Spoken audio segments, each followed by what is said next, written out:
Flying from New York to Nome is a full day's travel, even with today's planes and technology. Now think about what it would have been like 100 years ago when the Army's Black Wolf Squadron took off from New York Laurel and came all the way here to Alaska.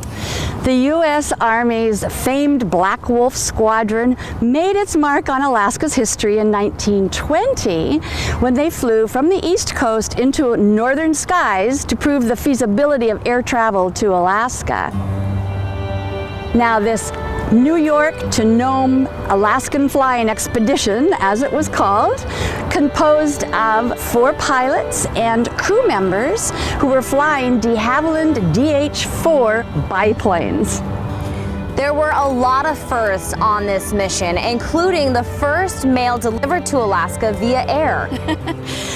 The squadron took off from New York's Fort Mitchell, heading for Fort Davis in Nome on July 15th. Along the way, plane number 4 flew over Juneau on its way to Whitehorse, and pilot Kirkpatrick tossed out a copy of the New York Times for Territorial Governor Thomas Riggs. That was the very first airmail delivery in Alaska. And even though the newspaper landed on top of the Brunswick Hotel, our governor still sent Kirkpatrick a thank you note for the delivery.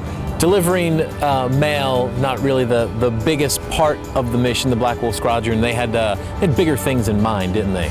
The transcontinental flight was conceived by Brigadier General William Billy Mitchell, who wholeheartedly supported air travel into the northern skies.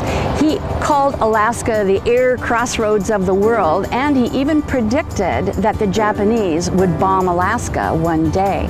So he wanted to prove that it was accessible to get to Alaska by air, by both friends and enemies.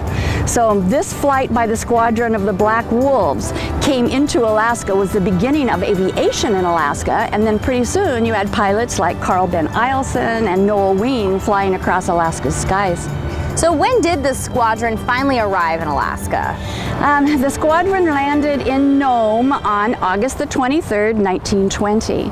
So they made the history by being the first planes to fly from New York to Alaska, the first to fly up the Gastineau Channel, and they were the first pilots and planes that most Alaskans had ever seen.